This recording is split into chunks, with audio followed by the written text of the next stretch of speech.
we can't start anything without God. I don't know, Muslim, Christian, traditionalists, we all look up to God. I mean, we all believe there's a spiritual being up there. So I would call on Dr. Eunice Asamoah to give us the opening prayer. Please welcome her. Shall we pray? Father, we thank you for today, for our lives, for aquaculture in Ghana, and for everything that you've brought us to. We thank you for the launch of Aquaculture Ghana. We pray that it will be the start for better things to come in the business, and this day would be blessed by you in Jesus' name. Father, we pray that everything that we are going to do, you will be at the helm of the affairs and let it come to fruition. Let us meet back in May to do the actual program with your blessing. In Jesus' name we pray. Amen.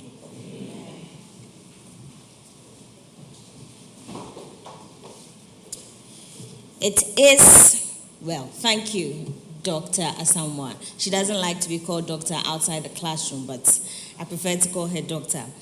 It is also worthy to note that this event is hosted by the Chamber of Aquaculture with its partners. I would like to acknowledge sponsors of this year's Aquaculture Ghana event. We have Ranan Fish Feed, West Africa. Ranan is one of the leading fish feed producers since 2013, with distribution outlets in 10 countries in Africa. And Ranan goes by the slogan, the best partner for the fish farmer. Am I right? Ranan? No rep from Ranan here. Okay. So moving on, we have Cycle Farms Limited. Cycle Farms is a company specialized in rearing Hermetia illucens. It offers products and services to actors of the production of insects. Since 2016, it has created 3 production units in France and Africa. Bet on quality, increase your profits, choose an Ampapa. That's how Cycle Farms go by. We are also supported by World Initiative for Soya in Human Health, short named or affectionately called WISH. WISH was established 20 years ago as a program for the American Soya Bean Association, and they also go by the slogan, under the dome, over the top results. Lastly, we are supported by Grand Fish Feed. And Grand Fish Feed originates from Egypt, but then they've extended into Ghana and are helping fish farmers or stakeholders along the value chain in Ghana as well.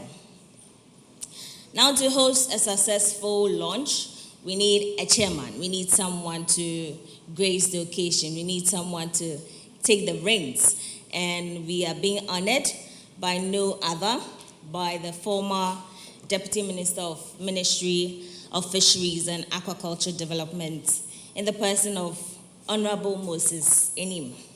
Please let's welcome him as he gives us his acceptance speech. Thank you, Madam. Mr. Ismail Nia J. Brown, the Director of Research, MOFAD, the President of Chamber of Aquaculture, Ghana, your executives and your entire members, the sponsors here present. Is Professor Nunu here? Prof is not yet here. The Executive Director, Fisheries Commission.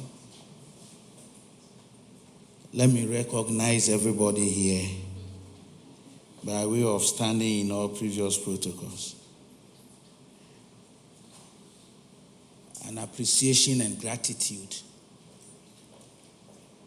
and with humility, that I accept to chair this very important occasion of 2024 event launch, Aquaculture Ghana. I'll be coming back again during the closing remarks. But let me also say that I read somewhere that the global total intake from the ocean in terms of fish production in metric tons is equal to the total population weight of China annually. That the amount of fish that we take from the ocean every year globally is equal to the total weight of the Chinese population. And because we've been doing it very responsibly, as human and as dangerous as we are, it has led to a total depletion of the marine stock. In Ghana, for instance, the small pelagics that are very economical, and we are endowed naturally by God because of our environmental and ecological system and the ecosystem. We are endowed with large production of the small pelagics, and they are within the economic reach of our people. That one too has taken a nosedive. And I'm told that, but for recent interventions, concerted effort or concurrent implementation of management measures, the round Sardinella would have gone extinct by 2020. Now let me give you some small figures before I sit down. Import of fish to Ghana from 2013 to 2022. I checked. And when you put together the 10-year importation of fish to Ghana, it amounts to 1,075,349,916.56 US dollars. It's somewhere 1.8 million metric tons importation of fish. If you average it the 10 years, it gives you 188,235 metric tons importation of fish. When you put it in dollar terms, it's about 107,534,991.65 dollars. Just to let you know that aquaculture is very important, very crucial if we really want to survive. And having developed the taste for fish, where our annual per capita consumption competes favorably with even the developed countries, then aquaculture is very important. And for me, that is why I am here. Thank you very much.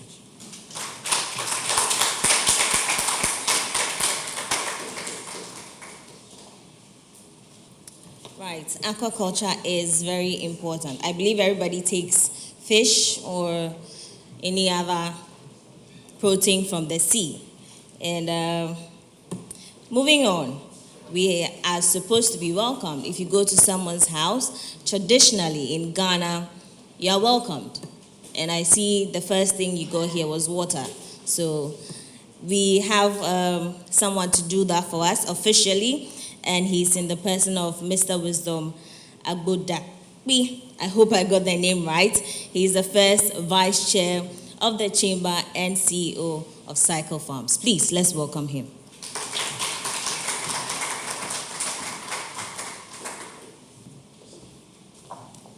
Thank you. And thanks also, Mr. Chairman, for such a very welcoming informational data that you just shared. Yeah, I would use the opportunity to once again say good morning and welcome all of you. Yeah, so Honorable Moses Enim, MP, esteemed board chairman, Chairman of Fisheries Commission, Professor Nunu, Distinguished Executive Director of the Fisheries Commission, Mr. Enchibwedi, esteemed guests, ladies and gentlemen, and also my good friend, Mr. Ishmael Niyaje, who I just met here, so director from WOFA. Standing on established protocols, I use the opportunity to welcome everybody here to this maiden launching of the Aquaculture Conference, Aquaculture 2024 conference. This event, as you all know, stands actually in the foremost as the best or the foremost trade organized show which has been organized by the Chamber of Aquaculture. Aquaculture Ghana serves as a pivotal platform, bringing together stakeholders from the industry or across the industry to exhibit an array of products, services, and integral parts of aquaculture to our various sectors. Not only facilitating, but also showcasing the collaboration among stakeholders and enabling collective ideas that we actually use to address the challenges that are facing our industries. Since 2023, stakeholders have actively begun implementing solutions that have been proposed during previous editions of the occasion or of the particular conference that have been held by the Chamber. Over the past 10 months, our industry has also witnessed remarkable improvements and enhanced collaboration among stakeholders. In light of this progress, I urge all of you to lend support to this remarkable annual event initiated by the Chamber of Aquaculture to impact and revibrate the aquaculture value chain in Ghana. I believe that bolstering our support, we can fortify and ensure our resilience to our aquaculture industry for the Ghanaian sector and then the West Africa as a whole. As we are here to launch the Aquaculture 2024 program, I use the opportunity to welcome all of you and eagerly anticipate your participation in this main event, that it will be a successful one. Once again, you are most welcome to this program, and wish all of you a very good time and session. Thank you.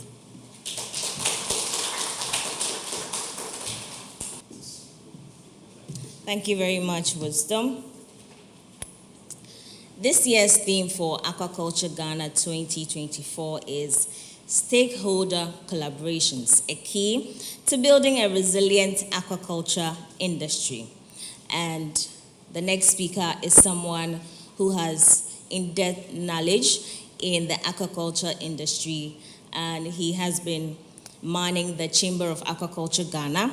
And we would like to welcome the Chief Executive Officer of Aquaculture Ghana, Jacob Ajika. He's come to give us more details about the program and what to expect and what to do. Please, let's welcome him.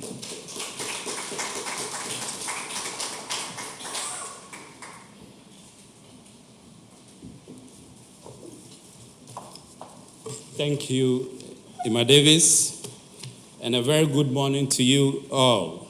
And welcome to the launch of Aquaculture Ghana 2024 event. Honorable Moses Senim, MP, and a key stakeholder of our aquaculture industry, the Chairman of Fisheries Commission, Professor Nunu, who just arrived, the Executive Director of the Fisheries Commission, Mr. Fred Enchibwedi, distinguished guests, ladies and gentlemen, all protocols observed. It is a great honor to be with you today. Exactly 11 months ago, the Chamber of Aquaculture Ghana and its partners hosted the maiden Aquaculture Ghana event. This was largely described by participants as extremely successful and impactful. Last year's event attracted participants from the entire aquaculture value chain, representatives of government stakeholders and non-governmental stakeholders. It was an event that brought all stakeholders under one roof to share ideas about how we can push our aquaculture industry to another level. Mr. Chairman, it is our pleasure to welcome everyone to the launch of Aquaculture Ghana 2024 event. This event will take place from 30th to 31st May at the World Trade Center, this very building. And the theme for this event is stakeholder collaborations, a key to building a resilient aquaculture industry. The goal for Aquaculture Ghana 2024 event is to provide a common platform for aquaculture stakeholders to network, to showcase innovations, promote Ghana's aquaculture industry, and educate stakeholders on modern trends in the industry. Aquaculture Ghana 2024 promises to be an engaging and impactful event and will be the largest gathering of aquaculture stakeholders in the country. Visitors to the event will include fish farmers, feed producers, academia researchers, hatchery managers, quality teams, fish health professionals, input suppliers, food vendors, the media, financial institutions, insurance institutions, regulators of the aquaculture industry, just to mention a few. Mr. Chairman, Aquaculture Ghana will have 3 segments, which are conferences, exhibition, and awards nights. The conference aspect of Aquaculture Ghana will bring all aquaculture stakeholders together to interact and share new ideas on how to push Ghana's aquaculture industry to the next level. We will run 24 scientific sessions, 10 special sessions with focus on fish nutrition, aquaculture risk management, technological innovation in aquaculture financing. We shall explore ways of improving the aquaculture financing gap. We will have CEO's chat, where visionary leaders of the aquaculture industry will explore the future of Ghana's aquaculture industry. And indeed, as you are aware, the Chamber of Aquaculture is the secretariat for the Blue Food Partnership Ghana initiative. We are almost coming to the end of the first phase of the BFP Ghana initiative. And during the Aquaculture Ghana event, we will share the solutions that we have designed. We will share the lessons learned and indeed the next steps. So those of us who think that the BFP Ghana initiative comes to an end, no, we are actually moving to the next step. And I can assure you that the next step is a very exciting one. It will bring some transformative solutions to the aquaculture industry. Ladies and gentlemen, the second component of Aquaculture Ghana is the exhibition. The essence of the exhibition is to enable stakeholders to display the latest innovative technology and products for the aquaculture industry. The exhibition will promote the various services and products offered in our aquaculture industry. We shall promote brands that are offering products and services along the entire aquaculture value chain. And during the exhibition, exhibitors and visitors alike can participate in various social events.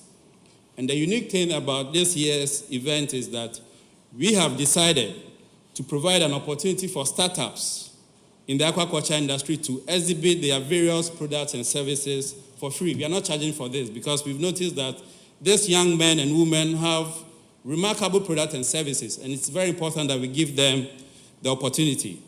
As such, we have created a dedicated exhibition space called the Startup Arena, where all visitors will have the chance to interact with young men and women who have designed innovative products and services for the aquaculture industry. The Blue Food Day, which is another side event, will showcase the variety of products we can make with farmed fish. There will be sampling of variety of fish products made with our favorite farmed fishes such as tilapia and catfish. Overall, the exhibition will unveil the innovative technologies available for our aquaculture industry. So for industry players looking for innovative solutions for their businesses, we are encouraging you to look out for the technology companies that will be participating in the exhibition. Aside the solid Ghanaian brands who are participating in this exhibition, we also have exhibitors coming from Spain, Egypt, India, and Kenya. So you can see that we have both local brands and international brands participating in this exhibition, and this is one of the reasons why you cannot afford to miss it. The third component of the Aquaculture Ghana event is the awards. As we are all aware, Ghana's aquaculture industry has transformed from a small beginning to a significant industry in the past 2 decades. Many individuals, companies, organizations, agencies, and authorities have worked hard to bring it to this level and will continue to work very hard to elevate it to another level. We will recognize the efforts of individuals and companies and agencies who are making huge contributions towards a sustainable aquaculture industry during the Aquaculture 2024 Awards Night. Mr. Chairman, our expectation at the end of the 2-day event are as follows. First, we will showcase and attract investors into the aquaculture sector of Ghana. Secondly, the event will deepen collaboration among aquaculture stakeholders in the country. Thirdly, we will appreciate institutions, companies, individuals making a huge difference in the aquaculture sector. And lastly, we will highlight the opportunities and sustainable actions needed for the aquaculture sector. Distinguished guests, ladies and gentlemen, please permit me to thank the following sponsors of Aquaculture Ghana 2024, namely Ranan Fish Feed, Cycle Farms, Verbag, Tropo Farms, Wish, and Grand Fish Feed from Egypt. Above all, we want to extend our appreciation to our partners and individuals who are tirelessly working around the clock to ensure that we host a successful Aquaculture Ghana 2024 event. To host this event, it calls for a lot of human resource, a lot of experts. And I want to indicate that there are a number of experts who are supporting us to host this event.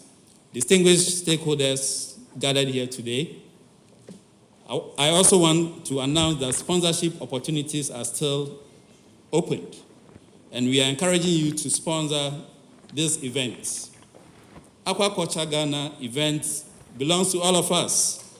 As such, let us support it and ensure that we host a remarkable Aquaculture Ghana 2024 event. I thank you for your time.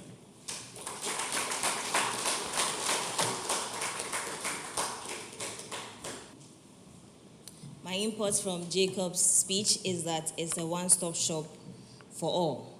So if you want to sell yourself, sell your brand, sell your products, connect with people, the place to be is Aquaculture Ghana Event 2024.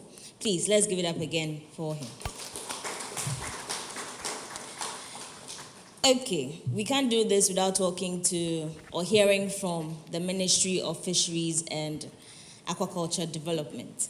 I'd like to put this speaker in a tight corner a little.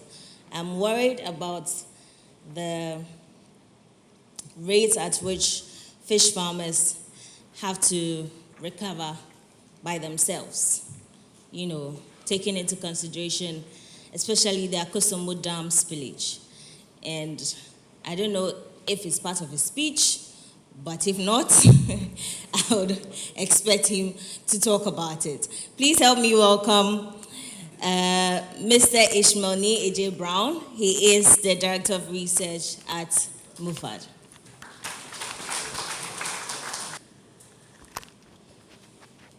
Good morning to you all. I stand here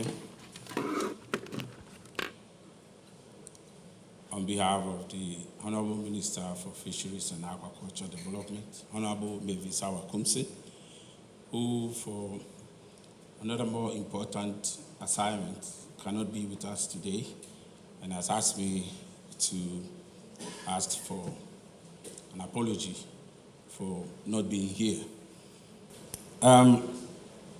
My former Honorable Minister for Fisheries and Aquaculture Development, Honorable Moses Enim, the Chairman and Board Chair of the National Fisheries Commission, the Fisheries Commission, who is my schoolmate, Professor Nunu, the Executive Director of the Fisheries Commission, my good brother, directors here gathered, members from the academia, those from the Inky fraternity, ladies and gentlemen. I want to extend a warm welcome to each of you. It's with great pleasure that I stand before you today at the launch of the Aquaculture Ghana 2024, a milestone event under the theme Fostering Stakeholder Collaboration for a Sustainable Aquaculture Industry. Recent assessment from the Sustainable Development Impact Summit of the World Economic Forum underscore the remarkable growth of aquaculture, now recognized as the fastest expanding food sector, contributing over 50% of the global seafood supply. As the stewards of regulation, we acknowledge the critical role of sustainable aquaculture in alleviating pressure on wild fish stock. You all agree with me that the output that we are getting from the marine sector is dwindling. So there is a need for a close substitute. So this is a big challenge to the industry players to ensure that you do whatever you can to make the sector develop. Aquaculture emerged as a beacon of hope, offering viable solutions to supplement marine and inland water production, bridging the gap, between escalating fish demand and diminishing natural resources. Forecasts predict a surge from 64,000 metric tons in 2020 to 132,710 metric tons by 2026, unveiling immense opportunity for newcomers and established operators to expand or diversify their ventures along the aquaculture value chain. Those who have resources, especially those in the banking sector and other sectors of the economy, please, this is going to be the answer to all your challenges as to where to invest your resources.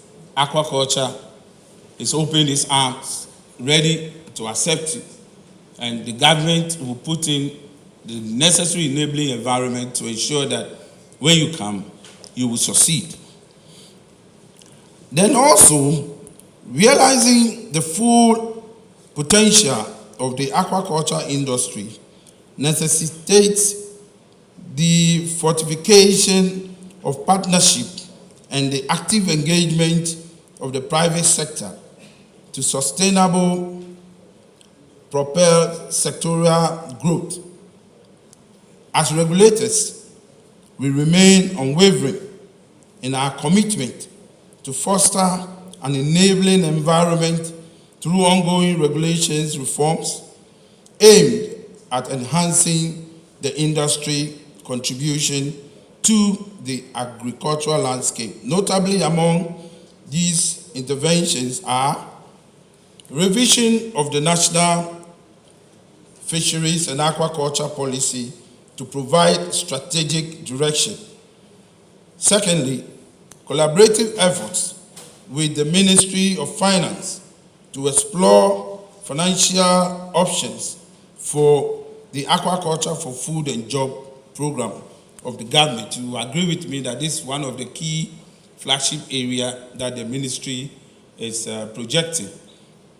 Then thirdly, strategic partnership with international development agencies such as GIZ, supporting aquaculture development initiative. Then also provision of support to AFJ programs beneficiaries, including youth groups and other government institutions. For instance, we have identified the prisons as one of the major industry players that if we team up with them, we'll be able to, as well as the various senior high schools. There is a senior high school in the Ashanti region that is playing a major role in this sector, and close to 60% of their fish intake whilst in school is drawn from their aquaculture operations. Then the revised Ghana National Aquaculture Development Plan, the GNADP 2022 to 2026, encapsulates interventions aimed at addressing emerging challenges and fostering a conclusive environment for aquaculture development. Continued stakeholder engagement remains more important in addressing pertinent issues such as identifying cost-effective and sustainable fish feed alternatives. Secondly, enhancing fish hatcheries for genetically superior fish stocks, facilitating investment in small-scale operations and supply chains, as well as establishing robust and integrated market for operations.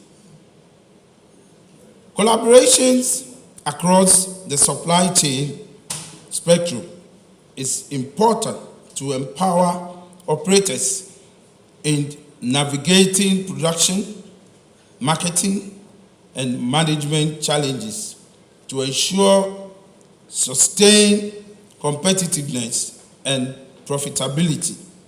Events like today serve as a platform for stakeholders to engage and see how best they can navigate some of these challenges and I believe that by the close of the event, we'll be able to come out with laudable solutions to help the ministry come out with the right policy interventions.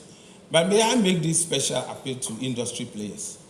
Please, if you can, collaborate with the sector to ensure that we embark on research to find lasting solutions to most of the challenges that we have in the sector. And to this, I will urge the University of Ghana, the marine sector, where my good brother, Professor Nunu, is a member, to team up with us, the ministry, to come out with the right policy research so that we'll be able to come out with policy interventions that will be able to address the issues of the sector. In conclusion, I want to assure you all, on behalf of the Ministry of Fisheries and Aquaculture, where our Honorable Moses Awa Kumsin is the leader, to assure you all that we are ever ready to team up with you and ensure that together we find lasting solution to the challenges that confront the sector. On that note, I want to say thank you to the organizers and to you all for listening to me. Thank you very much.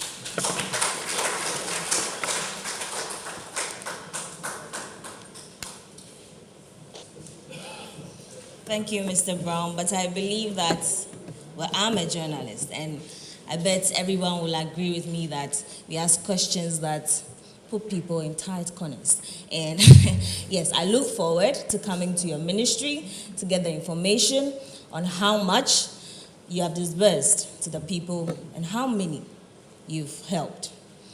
Right, thank you.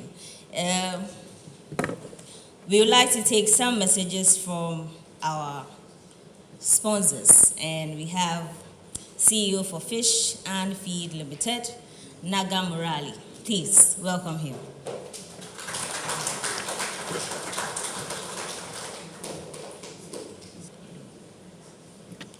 Good morning, everybody. And I first thank Jacob for giving me an opportunity to present or represent the Ghanaian farmer community here, and also the Deputy Minister for Fisheries, the Chairman, and all the dignitaries are here. So I think this is a proper dais to put up the concerns as a farmer.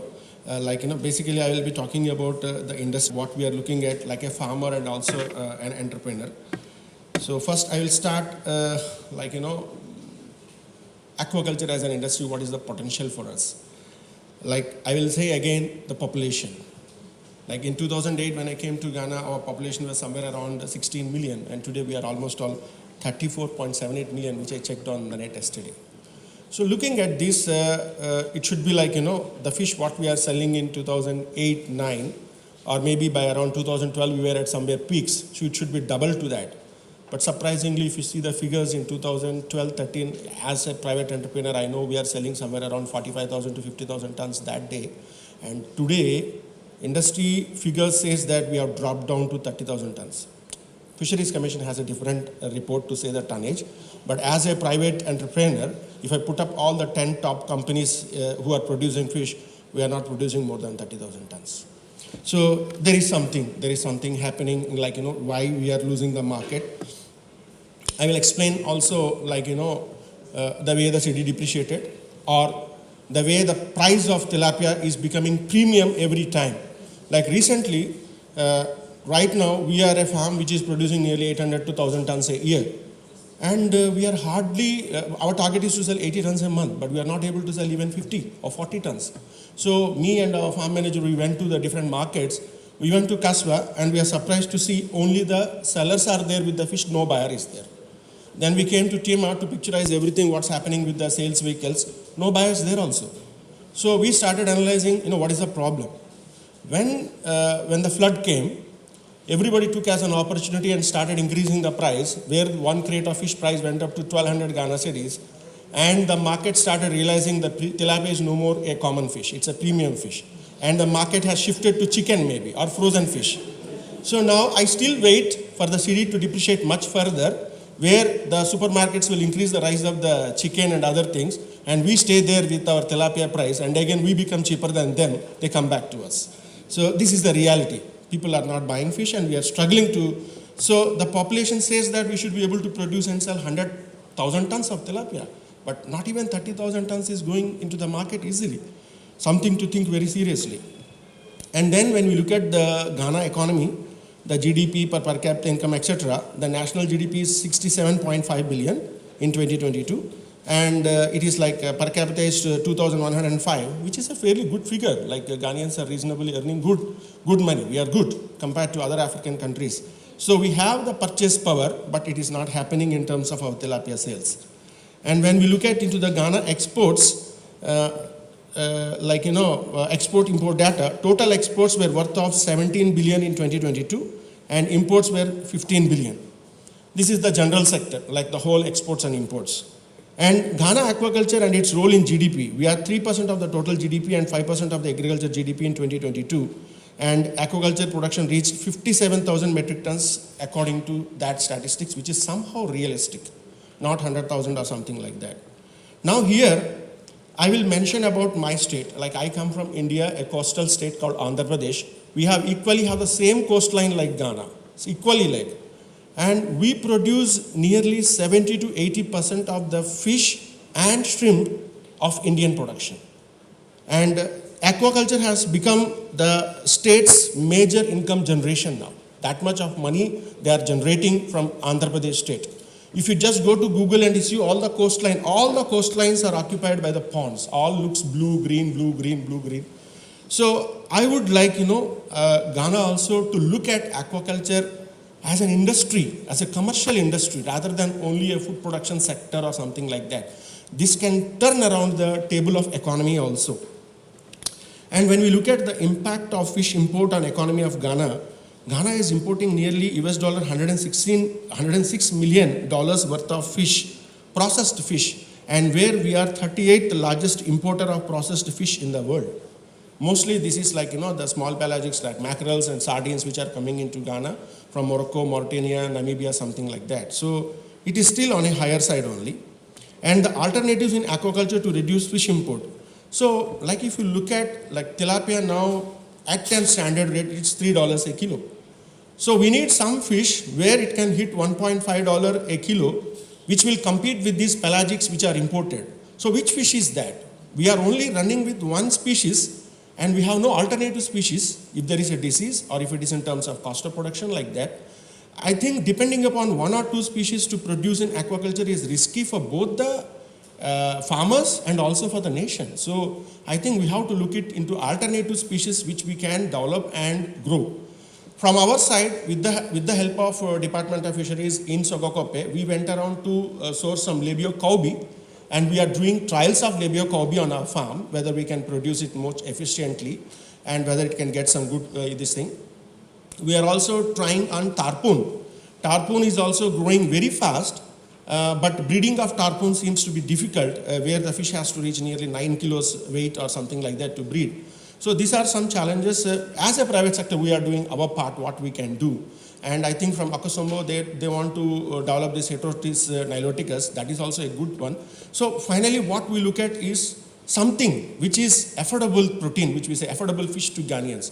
So in this aspect, we even went ahead as a private entrepreneur, like I don't want to produce only fish, I want to produce an affordable fish. Like $3 tilapia is somehow a difficult market. So how to reduce the cost of production? We have been trying from past 2 years to do the biofloc aquaculture, and I'm commercially successful in that, where we are producing the direct cost of fish has come to $1 or $1.1. So if we are successfully managing with the overhead cost at $1.5, maybe this August or September, I will try to reduce the fish price from my side to $2. So whether this will be practically appreciated by cage culture farmers or not, I don't know. Whether this will have an impact on the market, I don't know. But from my side, I want to put the title for my farm, affordable tilapia. We want the Ghanaians to buy an affordable tilapia and sustain our market. We don't want to make tilapia as a premium species where only rich man can eat. It has to be affordable. This is what we look at. Now, when we want to make a particular species affordable, again, in any conference or any meeting I go, I will ask the government authorities, what is important, the pride of our fish or our human beings?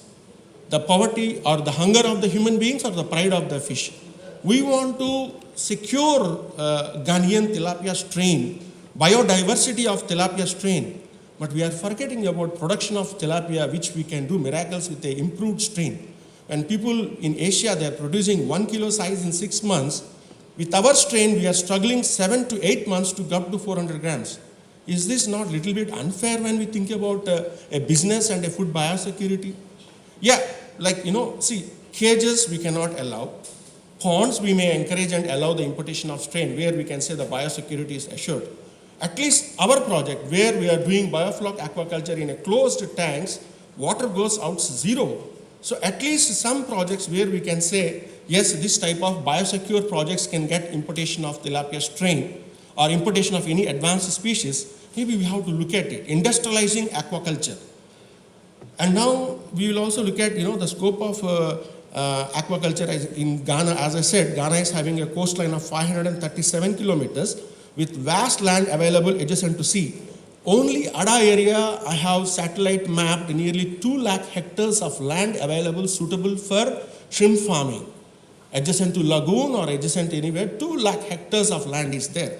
So if we convert that into brackish water aquaculture in Ghana, Like here, the process should be like, it's like, as again I will say, for an entrepreneur to start any business in Ghana, the major problem is again land.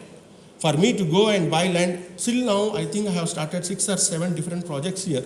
All the projects, the land went to litigation. All are in court. So this is one factor, which is a very big drawback for a private entrepreneur to come into the picture. So if the government comes into the picture to create a SEZ for aquaculture or aquaculture parks, something like that, where the document, like the land has been taken up by the government and given to the private entrepreneur, I think this will fasten up the aquaculture sector very fast, especially the pond culture or shrimp farming, etc. And even we are also thinking, like we are working with Dansma to develop their shrimp hatchery by helping with them and develop shrimp sector. And personally also, our company may get involved into a much bigger scale next year to develop shrimp farming. But again, we will request the government or Fisheries Commission to give us a permission to import genetically improved, specifically pathogen-free strains of monodon or vanamide, which can create a huge wealth. And actually, our company vision is to see Ghana as an aquaculture exporting company. And for that only we are bringing to Biofloc, where we want to do fillet processing and export. And recently we got an order from Ireland, where they are offering nearly, I think, 6.7 euros for tilapia, gutted fresh. So we are looking at all options from our side, how to make us Ghana on the map of exporting nation of fish. So we need the support of Fisheries Commission also to understand, yes, pathogens are there, pests are there, corona has come, we all did not die, some of us have survived.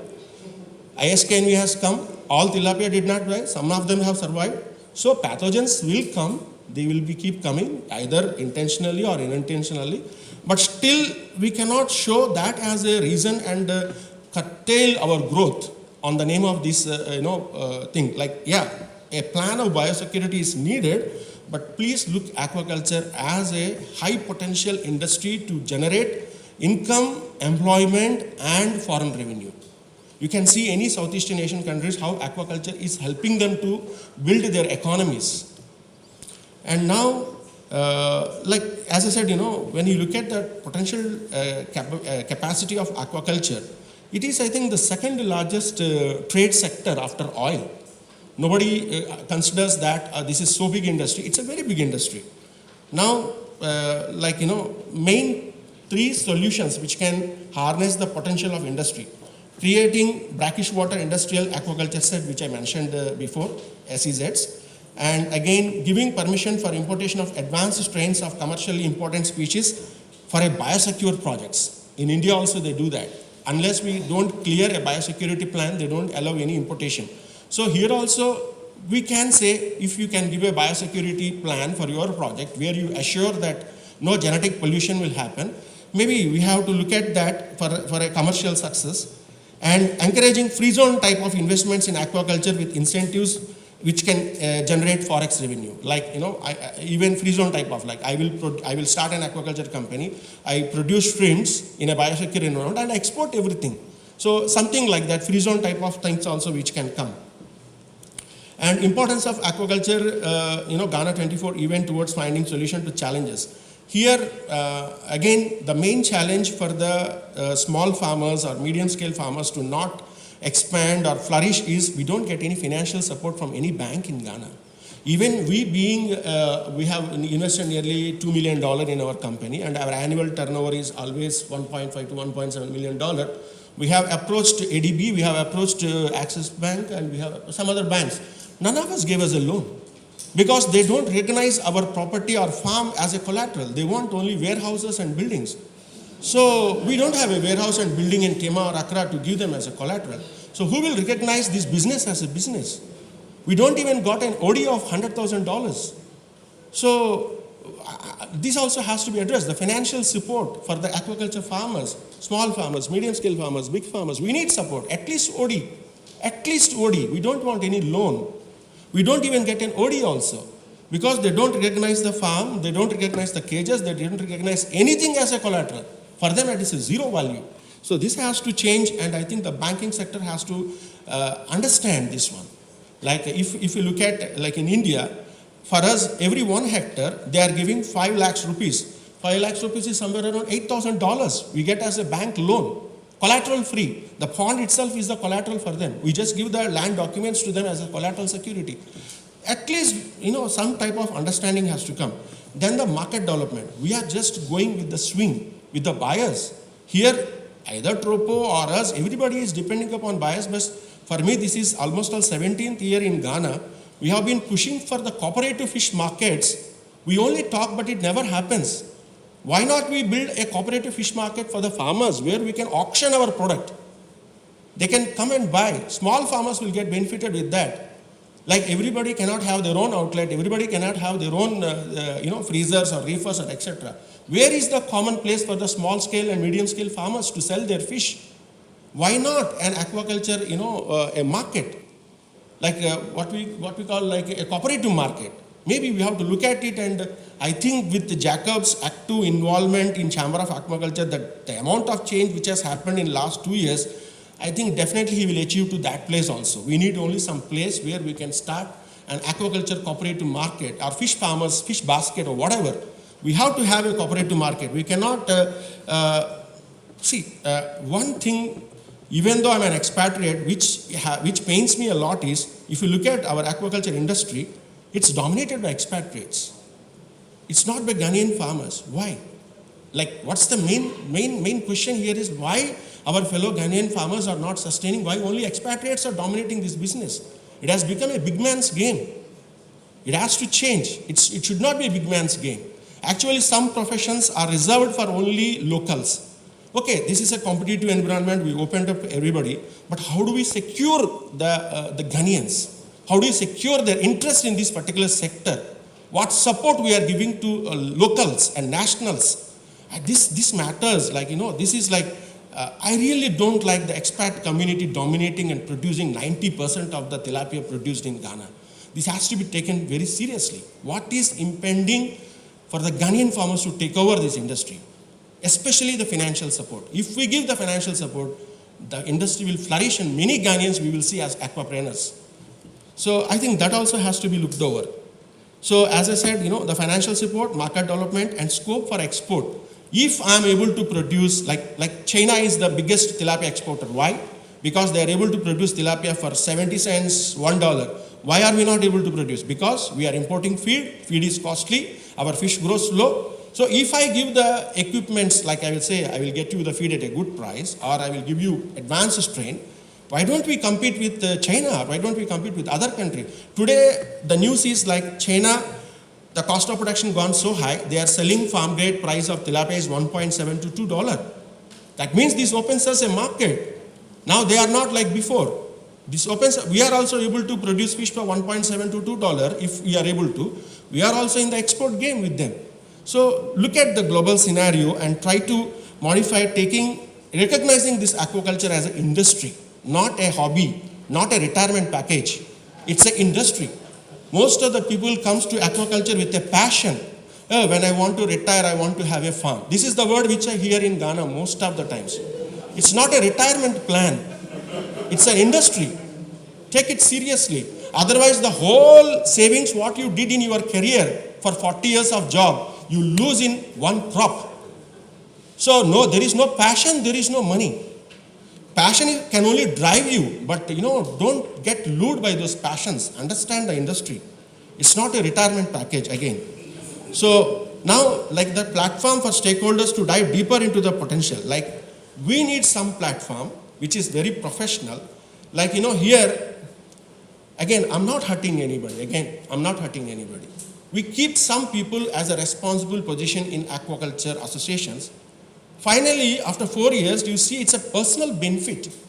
They go and get engaged with some Norwegian agency or some other agencies, get a personal grant for their farm. Ultimately, association has got nothing. The common farmer has got nothing. So are we doing these associations and other things for a benefit of a human being or for the benefit of the farmers? So here we have to have some association like Chamber of Aquaculture, which specifies, points the problems, the needs and necessities of the industry, engage with the agencies which are involved, like Fisheries Commission. Suppose like now, we imported some biofloc tanks worth of $46,000 2 months back. We came for as by the rule, any agriculture or aquaculture company when imports any equipment, it is duty free. But we are charged with 66% duty. $28,000 is duty on $46,000 worth of material. We knocked the door of Fisheries Commission. They said right now they don't have much permission or something to give a duty exemption. We knocked the door of GIPC. They said their doors are closed, only Parliament. We went to Fisheries Department, Fisheries Ministry. Somehow Minister was busy with her primaries. So ultimately we paid the duty. And now we are negotiating how to get the money back. But getting money back from the government is like you pour water in the ocean and you want to take it back. It's not possible. So, but still we are trying so that at least our next container, sir, we as a foreign investor comes here with some promise, like when somebody promises us some things. If you come to Ghana, the agriculture equipment importation is duty free, you have 5-year tax holiday, this, that. So I choose among the countries where I have choice. When I have been promised something and after some time you are denied that, actually that's a betrayal. It's a betrayal. So I think for a farmer or for an entrepreneur, keeping my container on the waters or keeping my container in the port, I cannot approach Parliament. We don't know when they will sit, when they will look at it. Whether I'm a priority to them, I don't know. And if I wait for them, I will pay the demurrage more than the duty. So please harness this thing because we are small investors. We are not billion dollar investors, maybe 50,000, but paying $28,000 duty for $46,000 material as an aquaculture farmer, where VAT and advanced VAT itself is 200,000. Aquaculture is not a VAT company. So why the VAT is coming into the picture? Who is questioning? Who is responding to us? So these things like the chamber, whatever it is, they have to address all these issues also as a professional body. So I think I have made my point and I have made all of you to think and get back to me. Thank you.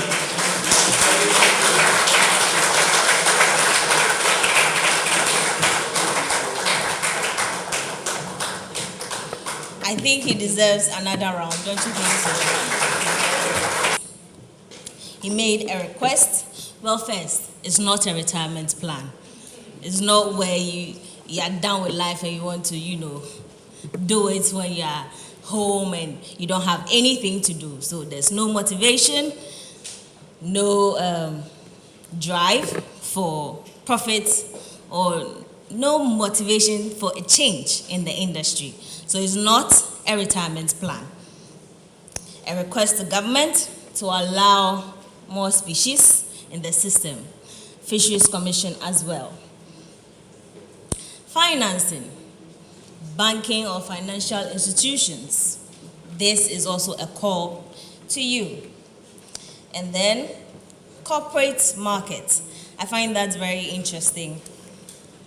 A very interesting point, call for a corporate market where fish or aquaculture products can be exhibited. Mr. Murali is a fish farmer. Please, I liked his speech. Let's give it up to him again. Our next support message will be by Mabel Koshi. She's the CEO for Aquatic Foods. She's a fish processor. Let's see if she'll be able to give us something the processors are also facing. Please, let's welcome her.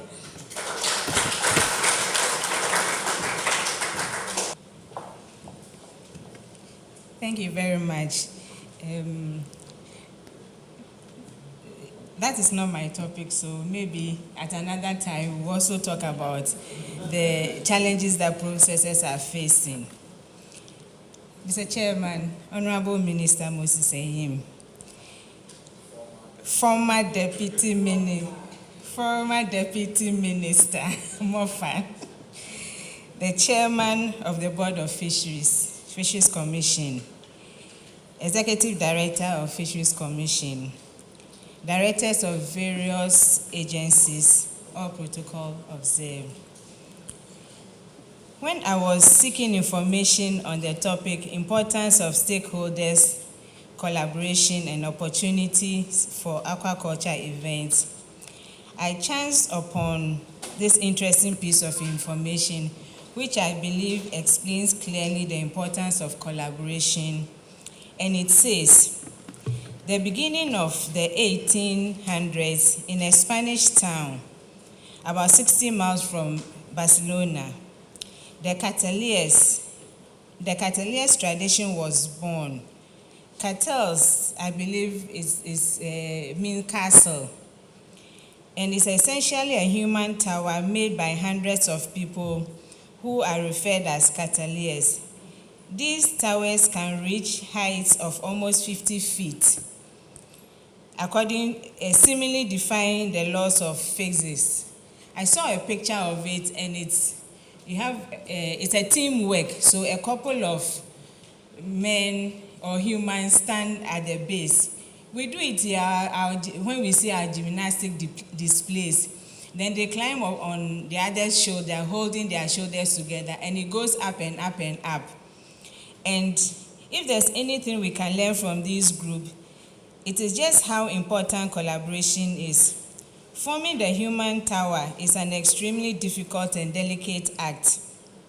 The tiniest movement in one of these towers can significantly increase the pressure on the cataliers supporting the base, and that can cause the towers to come crashing down.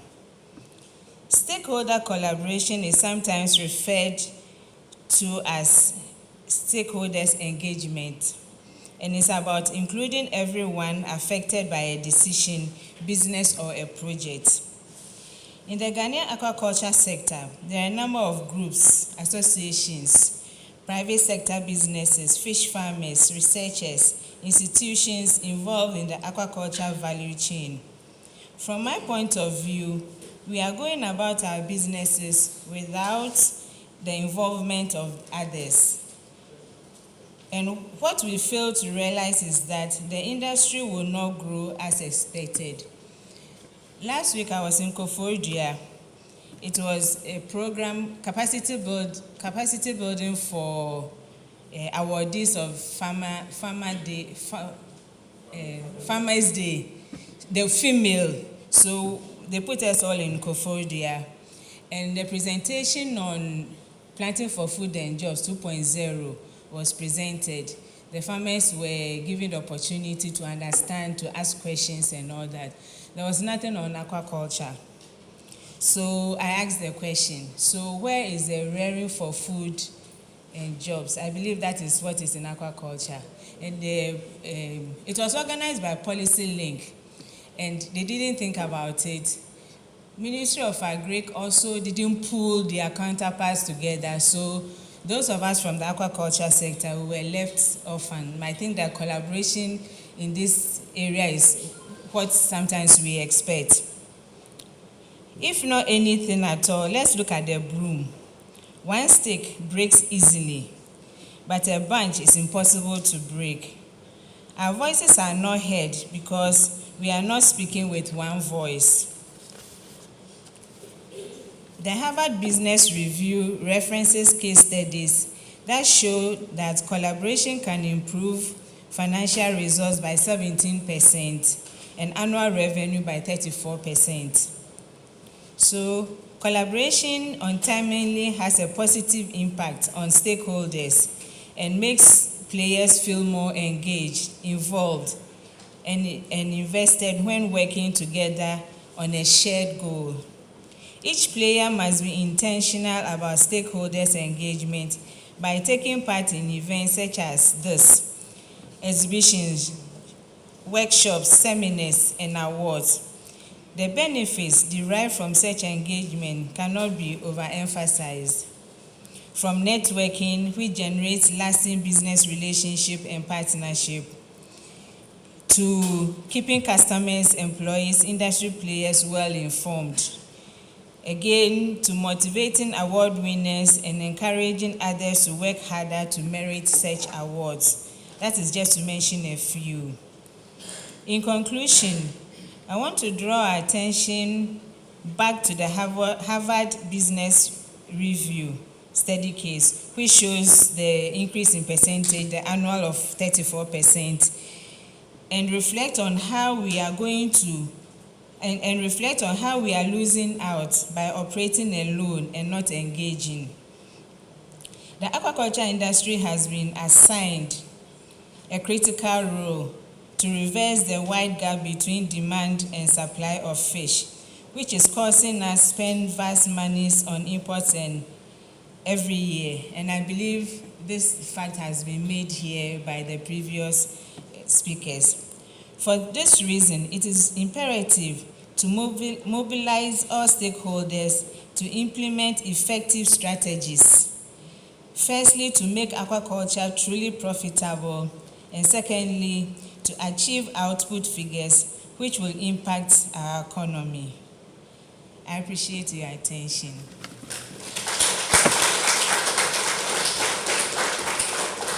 She asked a question.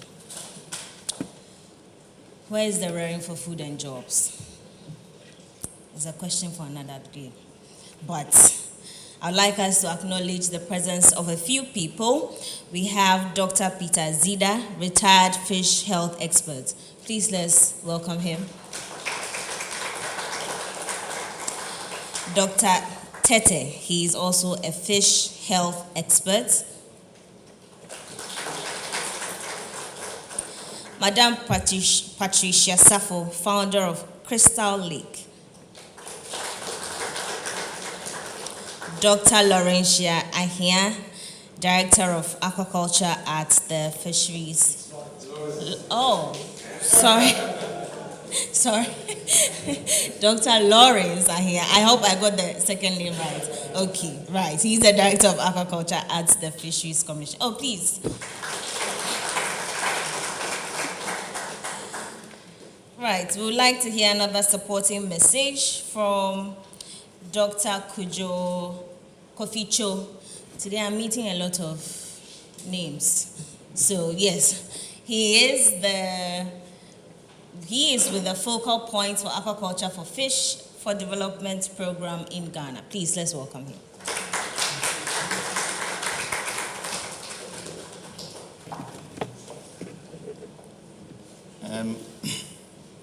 Good afternoon. Hey, it's afternoon. Honorable Minister, Mr. Chairman, I think I will cut it that short and then follow the protocols established. I will begin by asking how many people in the audience are below 35 years.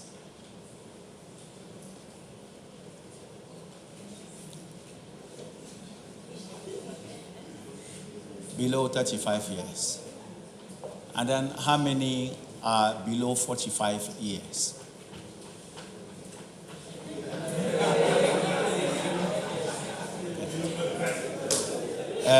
You will agree with me that the Chamber of Aquaculture has arrived. Has arrived means that they have become pace setters, and then they have established a forum that maybe we can all rally around. And that is very warming. And it is an organization formed by Ghanaians and for Ghanaians. And that is very warming.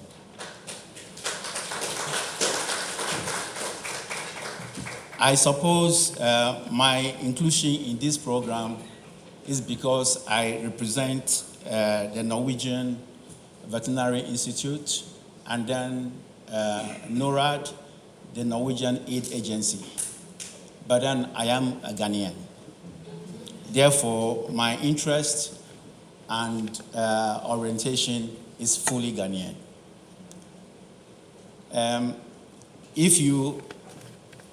Those of you who have not maybe used the digital phase, the manual phase of reading books, there is a very noble Ghanaian, Ayikwe Ama.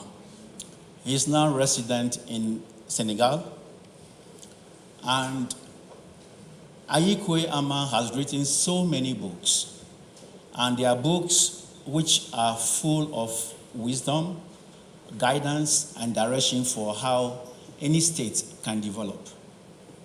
one of the things that has caught my attention in reading his books, 2000 Seasons, was a quote, and I'm not going to quote directly. He said, "An open ruinousness we have had, that those who have come to feed turn to snakes after feeding. An open ruinousness we have had as a nation, 67 years old, that those who have come to feed have turned to snakes after feeding. If you leave your back door open, you're opening yourself for destruction." So my contribution will center around 3 pillars. The pillars are academia,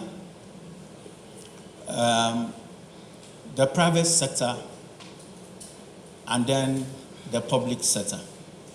And then if I translate that, I'm talking about the universities, the fish farmers, and then maybe the Fisheries Commission. I'm happy Dr. Lawrence is here with me, and then Kwashi. We have been on the road for the past 2 days, going down from waking up at 4 a.m. to go to Akosobu and back by 9:30 yesterday. Those 3 institutions I've just said form the strongest pillars or the tripod upon which you can build any sustainable industry. So if academia is patriotic and takes the initiative to initiate research, which is generated by the farmers because they know the problems they face, the research questions that underpin how we solve problems of aquaculture are known to the daily practitioners of aquaculture. That's the farmers. They know their fish they are dealing with. They know what mood they are in. So you talk to them, listen to them, and learn from them to be able to generate the questions that can be answered by the academic institutions, including the research institutions. And if that is done properly, you collect data which will inform policy decisions. And that will be the basis for which the regulators will also act. Without that, I think we are wallowing in circles. The academia, as of today, is not patriotic. And I say that with full conviction because they have established a system which gears towards individual merit. It is not a merit which is geared toward national development. So academia searches for grants everywhere, and whoever gives them grant, they will use for their research. And therefore, the grant donors also determine which research questions you are working on. And then, as a country, we cannot continue collecting data for outsiders to use and bring back to us. We don't own it. Because when it's back to us, it is transformed in a way that you don't understand. You think it's something new. Meanwhile, it's coming from you. With all apologies, the same goes about our spirituality as a people. If you don't know who you are, you will actually profess to something else. And that affects the spirit of the country. Then I turn to the Fisheries Commission. That is an agency that is supposed to regulate the industry. They are supposed to be people with knowledge and competence based on information they've received from academia and any other sources to be able to do that properly. But an institution that is supposed to implement government policy must also be given the tools to do the work. It doesn't matter to employ veterinarians to supposed to solve fish health problems when they cannot have transportation to visit the farmers, when they cannot have the tools to be able to do basic lab work.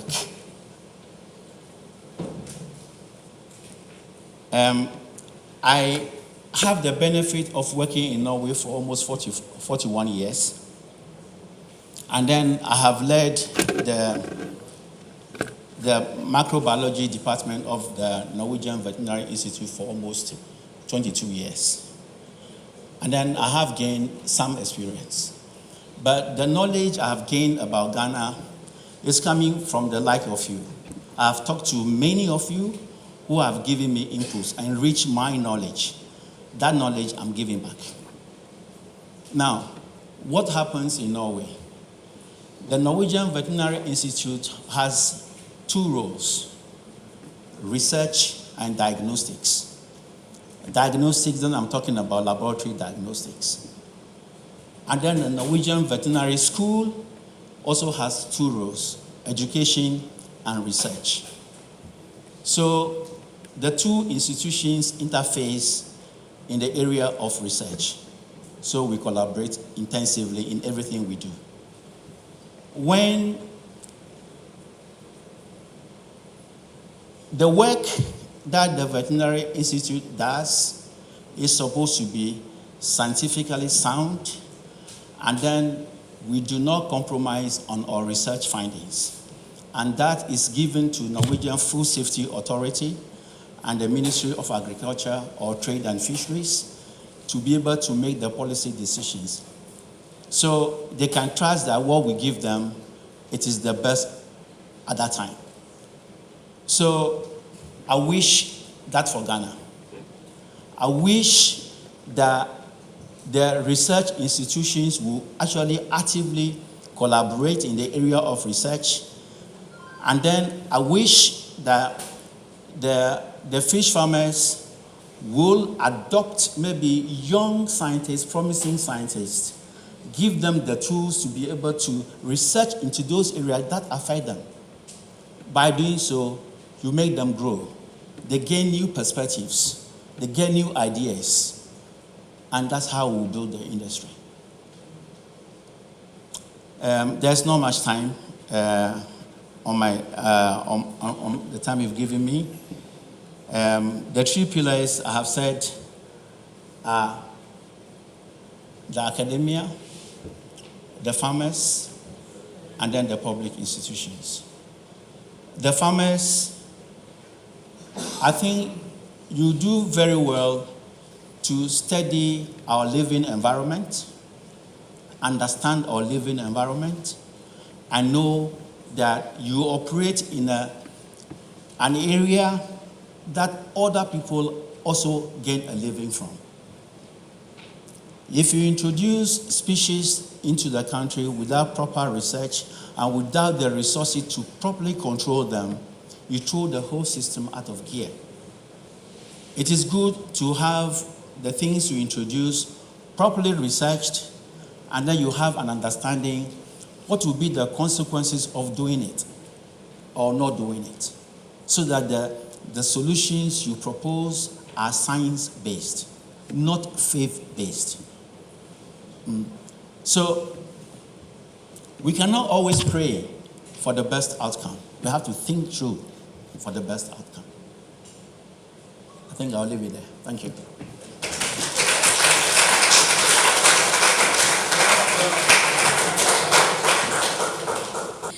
Mr. Fred Kwesi Enchibuedo, he is Executive Director of the Fisheries Commission.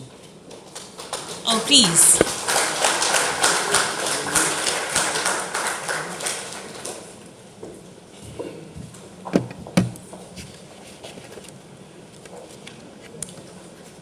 Thank you very much. Am I right? Okay, so the issues we raised on the support is being worked on. It's a concern to all of us. What we did was to collate the list of all the farmers affected, and then the damage that has been caused. We did that with the leadership, right? And we did that on the directive of Ministry of Finance. So the list has been sent to them. This week we received a feedback, which is the initial assessment form of the whole work that has been done. So our work is to review it and then send it back to them. I'm sure very soon it will be attended to. So please just count on that. Thank you very much. Mr. Chairman, that's our former Deputy Minister for Fisheries and Aquaculture Development. President of Chamber of Aquaculture Ghana, Executives of Fish Farmers Association, distinguished aquaculture value chain actors, the academia here present, participants, invited guests, our friends from the media, ladies and gentlemen. Good afternoon and a warm greetings from the Fisheries Commission to you. Kindly let me take this opportunity to express my profound gratitude to the Chamber of Aquaculture for organizing this Aquaculture Ghana 2024 event. It is a laudable idea and a step in the right direction. I believe this forum will bring together nearly all aquaculture stakeholders.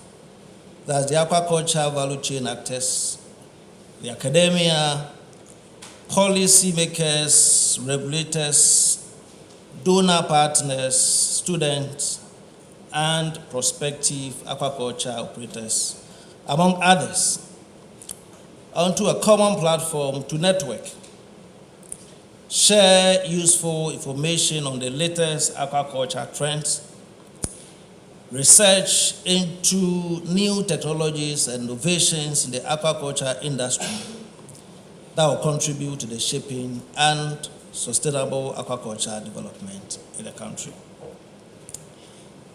Distinguished ladies and gentlemen, the theme for this year's event, which is stakeholder collaboration, a key to building a resilient aquaculture industry, resonates with the objectives of the Fisheries Commission to collaborate with all stakeholders to transform the fisheries and the aquaculture sector of the economy.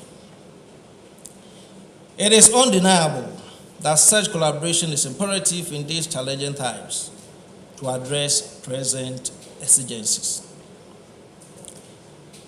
The challenges of expensive fish feed,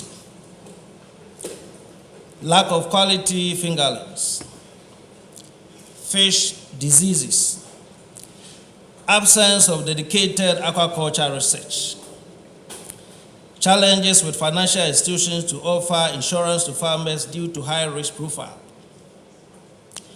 affordable loan and flexible loan payment terms to farmers. Non-compliance with aquaculture laws requires a shared commitment from all players to address. I am confident that this Aquaculture Ghana 2024 event will contribute to the solutions. Distinguished ladies and gentlemen, the Fisheries Commission is collaborating with the Norwegian government to implement the Fish for Development project.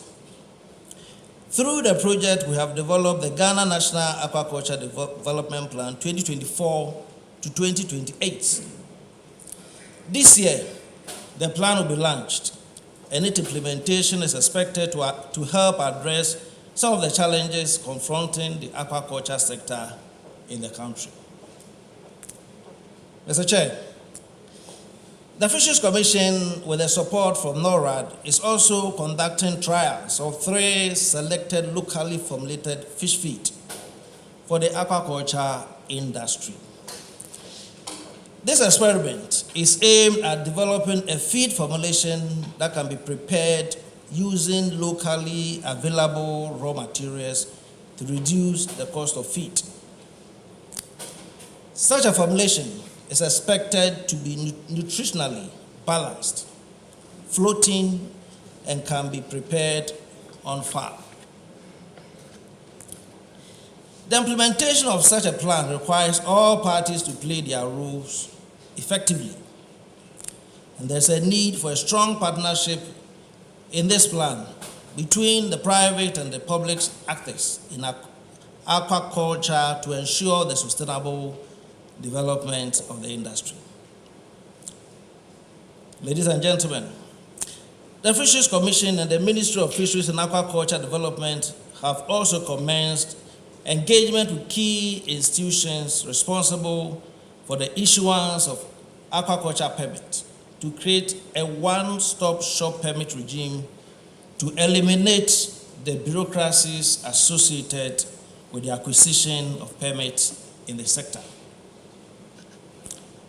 Ladies and gentlemen, I want to use this opportunity to urge aquaculture operators to contact our regional offices across the country to regularize their activities. It is important to link up with our officers for technical assistance to promote the sustainable development of fish farms. I wish to congratulate the fish farmers who are applying the principles of best agriculture practices. It is important to ensure that your activities do not create problems for other fish farmers in your community.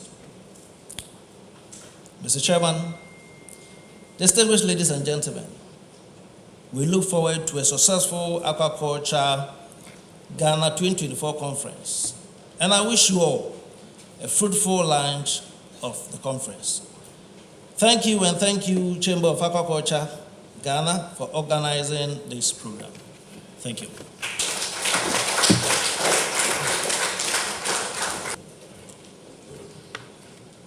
I think in his profile, what I find interesting is he has been a Sunday school teacher since 1997.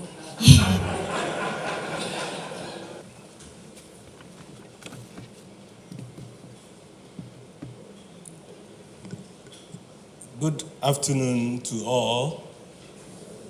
Yes, we started and it's already after 12.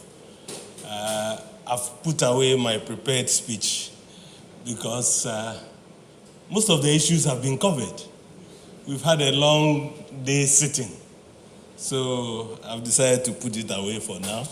And I also want to stand on all protocols so that I don't go through a long list. I need to acknowledge my classmate, the former honorable minister and also MP for Trobo, still MP for Trobo, yes. He was my classmate, yes. And we did quite a number of things together. Don't tell them. Yeah. The director for research, RSIM, was also my mate. I can see quite a number of good friends around. I won't name them, but private, commercial, academia, and everybody around.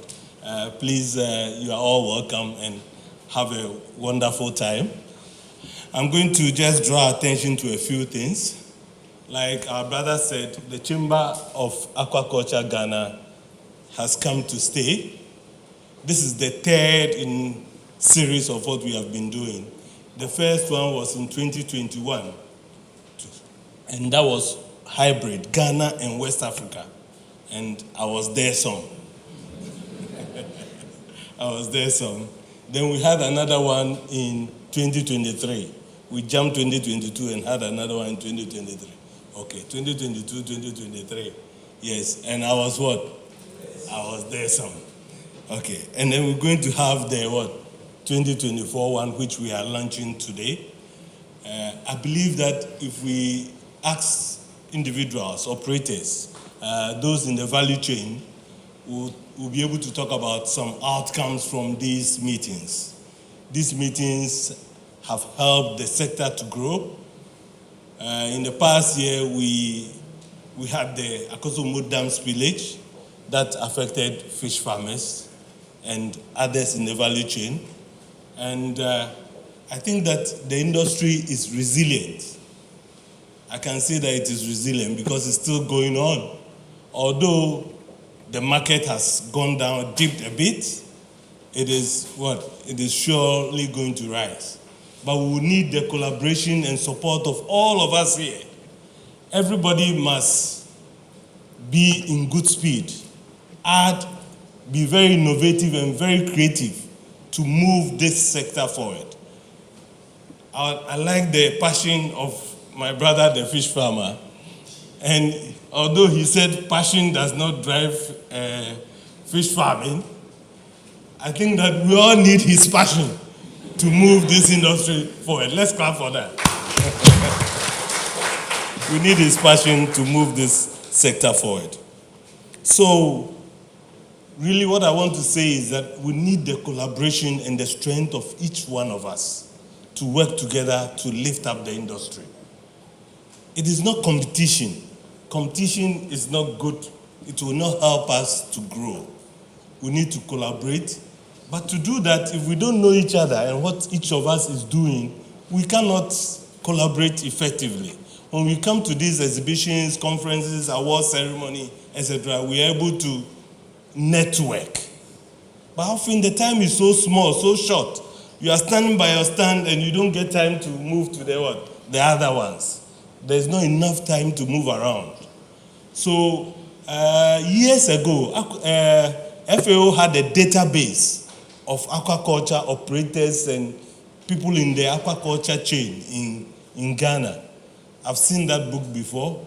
I think that it needs to be updated. Jacob, are you aware of that? We need to update that. That is over 20 years ago.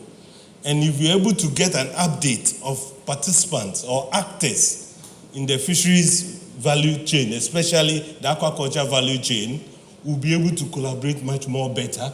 We'll be able to network. If I need fingerling, I'll know who to contact. If there's some disease happening, I'll know who to contact. So to have the details and everything. That is one way of collaborating and one way of networking. The other thing that we need to do is that the collaboration has to be across all fronts. I'll be there and somebody will call me, Prof, I need catfish fingerlings. Where can I get some? Can you give me a contact? I get some of such calls. My fishes are dying, Prof, who do I contact? We really need to sell ourselves and market ourselves. Marketing is one major thing also that is going down in the sector. And it has been told, we have been told about that you produce and then there's no market for the premium tilapia that we are going forward for. I also want to mention the collaborations such as international collaboration. The example is the one that the Fish for Development Project is giving us and how they are collaborating with the Fisheries Commission. I think that we need to expand it, if possible, and try to work much more closely with those in the value chain. It also helps, the collaboration will help stakeholders to, apart from knowing each other, to be able to solve problems, be able to develop innovative products, be able to recognize even those who are working hard, especially in the awards that we give. Aquaculture 2024 is here with us. What are the testimonials from 2023? What have been the outcomes from 2021? Do we get to see the report of the previous meetings? What has the outcomes been used for? How has it promoted the sector? We need to look at all this and deepen the engagement and the collaboration within the sector. And it will help Aquaculture 24 and beyond to grow bigger and bigger and bigger. I would like to, on this note, declare the Aquaculture 2024 conference exhibition and awards duly launched.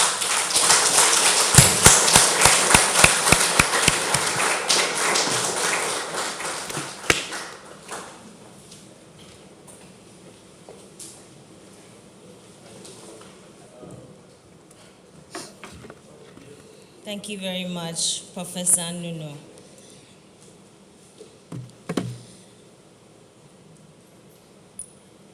With every program or event, there are people working behind the scenes to ensure that the program is a success. And I would like us to acknowledge some of them,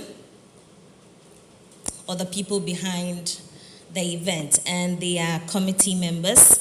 We have Dr. Winisowa. Please, Dr. Winisowa, are you here? Okay, please, let's clap for her. We have Dr. Yinisa Samoa, who gave us the opening prayer. We have Dr. Lawe Tete. Okay, he's right behind. We also have Peter Ajika. Okay. And then my very own Enyonam Manye. Right. I would have said all too soon the event has come to an end, but it's lunchtime. We are all hungry. We would take our closing remarks from the chair of the event, Honorable Moses Enim. Please, let's welcome him again.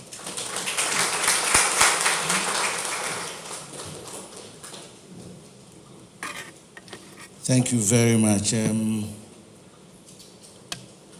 I think the collaboration has started. The engagement that has ensued indicates that the collaboration has started. Let me first and foremost show appreciation and gratitude to the Chamber of Aquaculture Ghana. I have been engaging Jacob often time and looking at some of the issues. But let me start from here.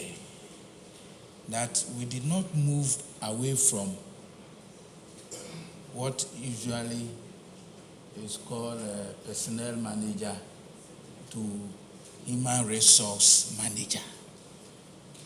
It did not come by accident. Either to the worker will have to leave his brains at the security and adopt that of the manager. It was not happening. Therefore, we moved to human resource, where the worker experience and input was critical and important. So we talk about total managing the person. And we moved to the level where we have co-management as a principle, as a policy, the down to top approach. And you can only achieve that when you want to develop unit operations and you want to develop strategy. The one who is working on the machine is the one you must talk to first. So it is the farmer, the entrepreneur, the investor who is on the job that we must always talk to. But to collaborate, we have to be honest and truthful to ourselves and brutally frank to ourselves. We have a common experience where we picked information from one fleet of fisheries. And when we were trying to apply the information, then they went back and told other people that, look, the information we give them is wrong. Go and ask them.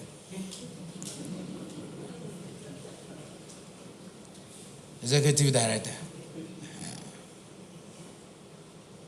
The information they gave us, one of the fleets gave us the numbers, and we're trying to use it now. And then they saw that the way we're going to use it is to better the industry. But because we are not honest, because we are not truthful, because we think that good business does not pay, because we think that cutting corners is what brings profit, having cooked the figures for us, Now they went back to tell other people, to question us, that the figures they gave us were wrong. And the figure we are using are not authentic.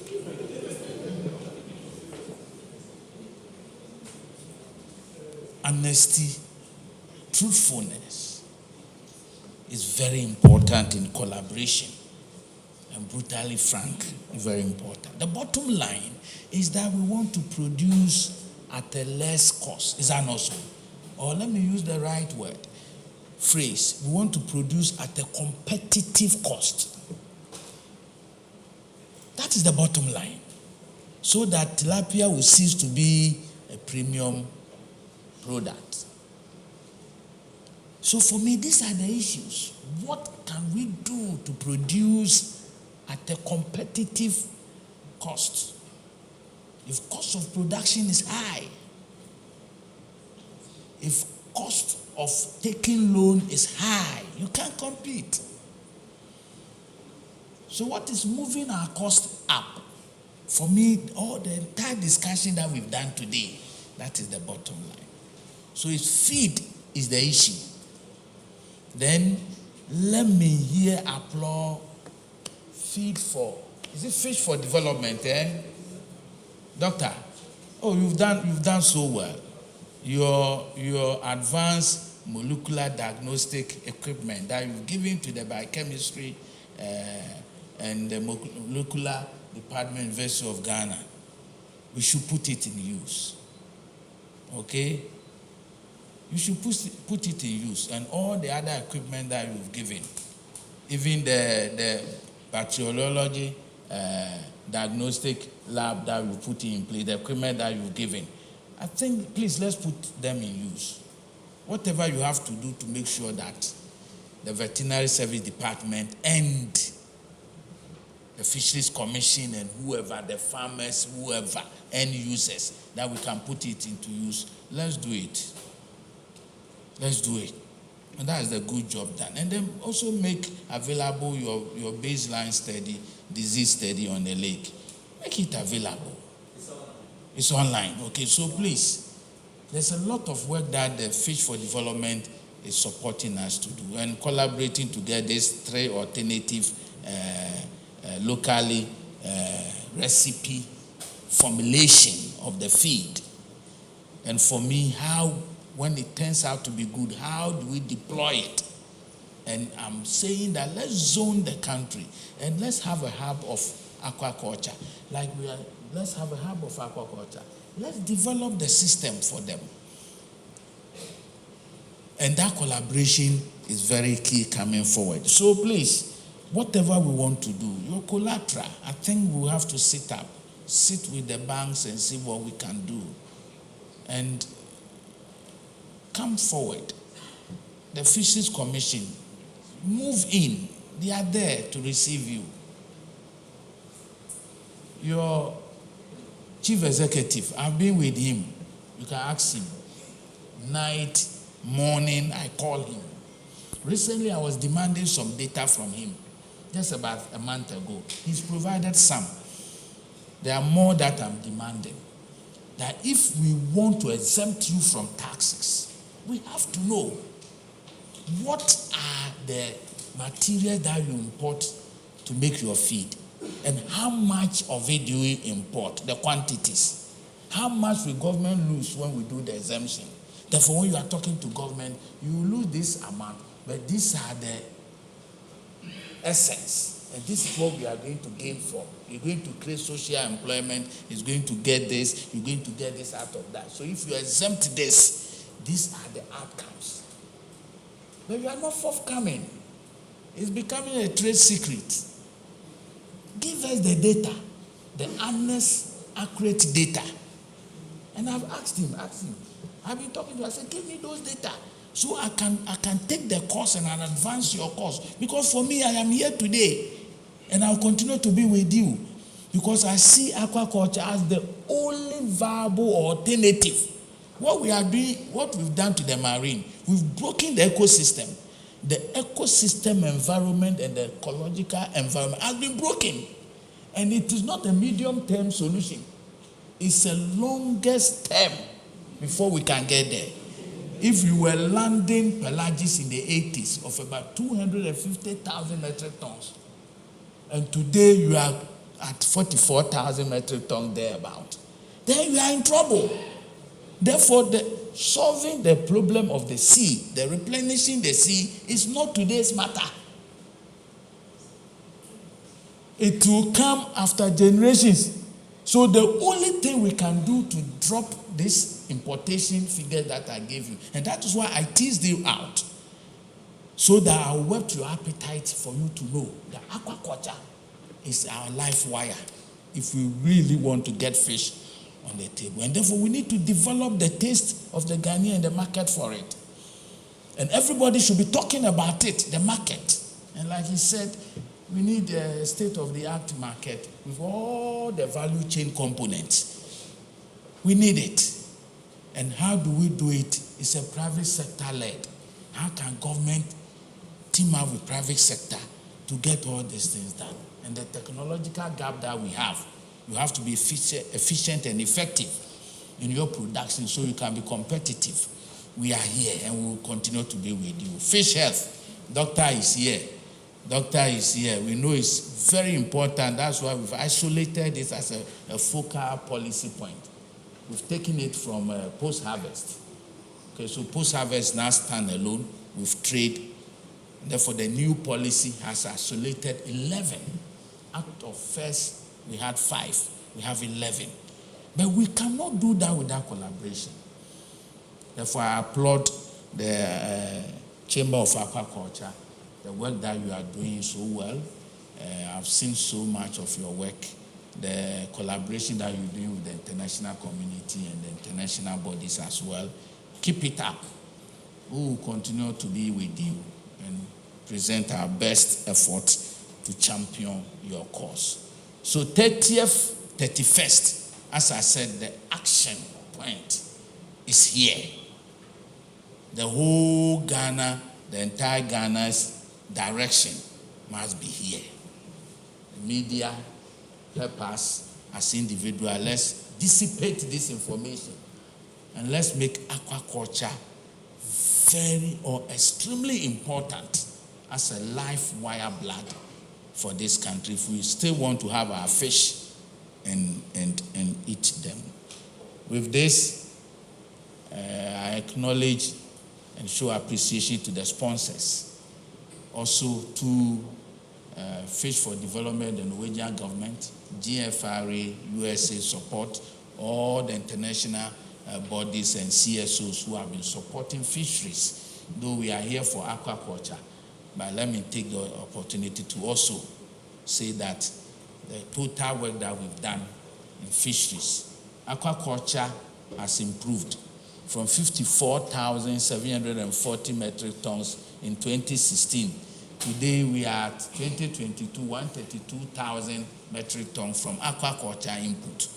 With all this difficulty, look at the expansion that you've given in terms of production.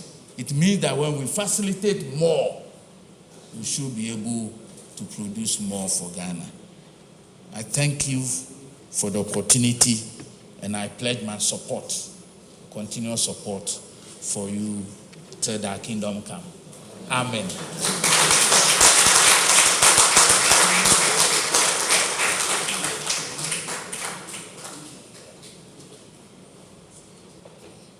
Aquaculture is Ghana's life wire. Before we go, I would also like us to acknowledge a few people. We have Dr. Collins Dodo, who is also a committee member for the Aquaculture Ghana Development.